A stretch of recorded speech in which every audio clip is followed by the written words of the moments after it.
Welcome back to another selection from r/Am I the Antagonist? Am I the antagonist for not letting my daughter move in to escape her neglectful father?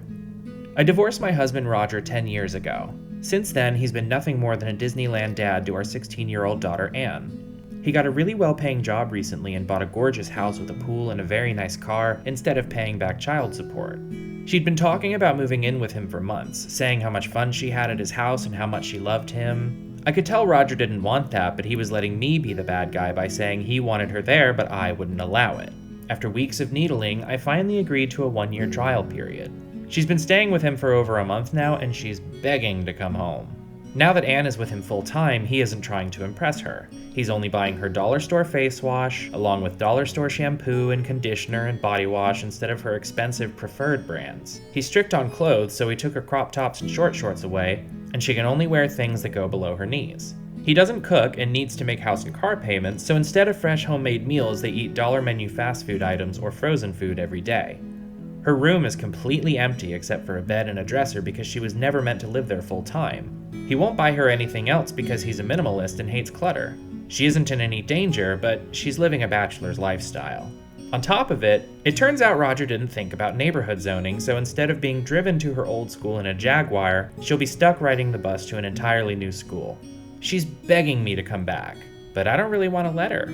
Now that she's gone, I can afford new clothes and to fix up the house and just relax. I don't have to scrimp and save just to hear about how her father would be able to afford nicer things. She wants to come home, but I think since she wanted to live with her dad so badly, she should stay there so I can relax for once. Am I the antagonist for saying she has to stay the entire year with him? Everyone sucks. The top comment says, "Good lord, why do you two have a kid? You both suck as parents, everyone sucks here." Another user had a more compassionate response. "Listen, I can hear your relief. You're not asking to be a parent, you're asking for a break. And now that you've had a break, a beautiful small taste of what a real break from a relentless stint as a single mom, you just want to hold on to that feeling. And your daughter, who forgot to thank you, who idolized her dad, who begged to get away from you, who broke your heart 1,000 times by comparing you to the man that screwed the both of you over, is now asking to come back to suck all of your resources dry when he could be providing for her for once. It sounds like your daughter is desperate to come home. It sounds like money is a sore spot for you and freedom is a sore spot for her. It sounds like in order to move back in, it is required she get a part-time job. She learns what it is to work for a living and gets to keep her cute crop tops. And you get to keep a little more cash in your pocket and have a little more peace around the house. And it should be required that she should work anywhere. McDonald's, any menial job. She now has to work for her fun things and cook 2 nights a week. Good luck, woman."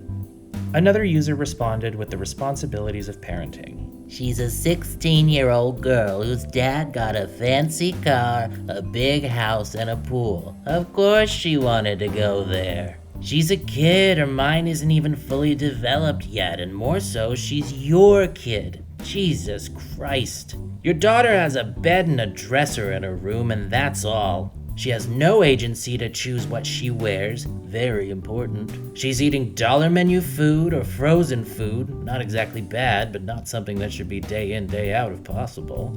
You chose to be her mother, and that means providing for your child or children. And guess what? They don't even have to appreciate it. They don't even have to be thankful for it, because they didn't choose to be born, and you're supposed to provide for them. And another user asked when enough would finally be enough. You're the antagonist. Don't you think you've made your point? Forcing your daughter to stay in a place where she's miserable and to attend a new school where she knows no one is selfish and short-sighted on your part. Yeah, I get that you want to relax for a while, but is your child-free vacation going to compensate if your daughter falls into a depression, gets in with a bad crowd, or any number of damaging situations? She wants to come home, and now you're in a position to negotiate a settlement with her. Now that she knows how hard you work and how much better it is to live with you, she's got an incentive to start stepping up and taking some responsibility. That'll benefit you and her.